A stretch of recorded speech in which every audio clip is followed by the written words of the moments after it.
Hello and welcome again to another edition, Thursday edition of the Photography Show with no name. I'm Paul, your host, and this is the fourth and last but one for this week. And today I had a good question, which was what is the difference between mirrorless cameras and DSLR cameras? Now, I'm not going to do a DSLR versus mirrorless. I'm just going to briefly outline the differences between the two, and then really it's up to you to make your mind up from there. So, a DSLR, what does it mean? Well, first of all, digital. So just throw the D away for 1 second. The SLR, which is single lens reflex. Now, what does that mean? Well, quite simply, you have a lens on your camera. You point the camera at something, okay? Light comes in through the lens into the body of the camera where it hits a mirror.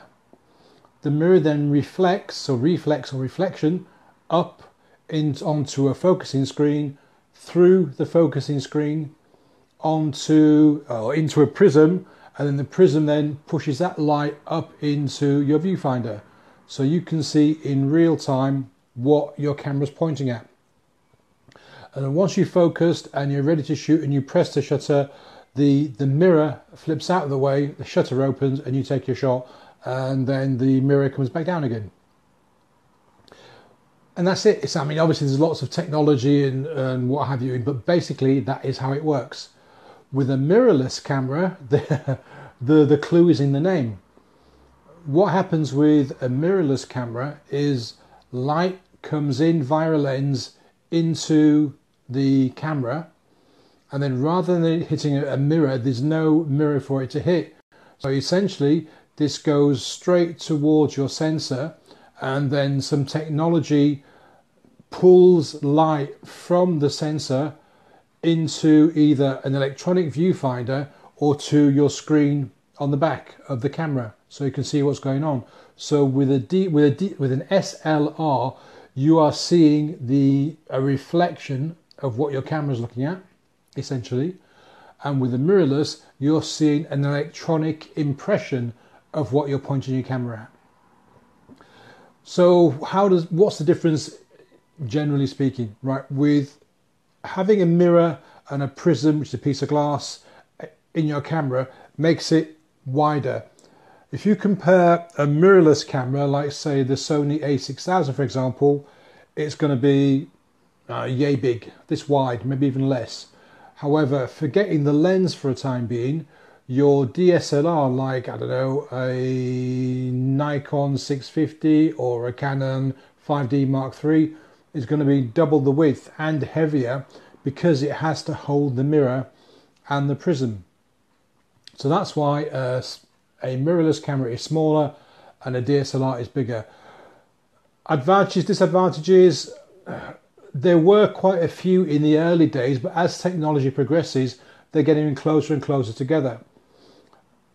In a sense, the mirrorless camera is a really, really good camera to start off with if you're a beginner, because when you make adjustments to the aperture, so you make the hole smaller or larger, you can actually see the effect of that in the viewfinder.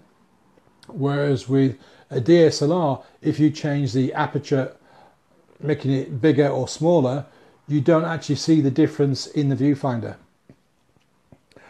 The only real negative, I guess, for mirrorless is, forget flash for the time being, they are not very good in poor light conditions. The top end ones are getting much better, yeah, because the A7R2, which is I think currently the top of the range for Sony, it's a full frame camera.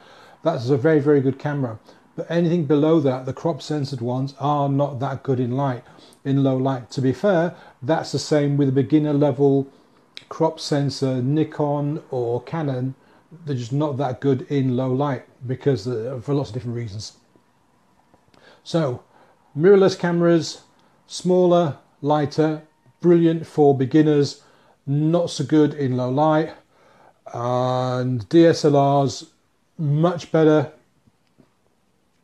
in the sense of Actually, no. I mean, they're probably is equal. It's really. I mean, a lot of people don't like them mirrorless cameras because they're heavily invested in a Canon or a Nikon system.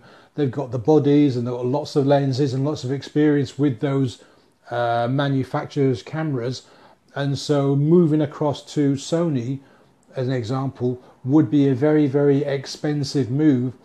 And the only way they could take those lenses with them is if they put an adapter onto the Sony, and that has certain disadvantages.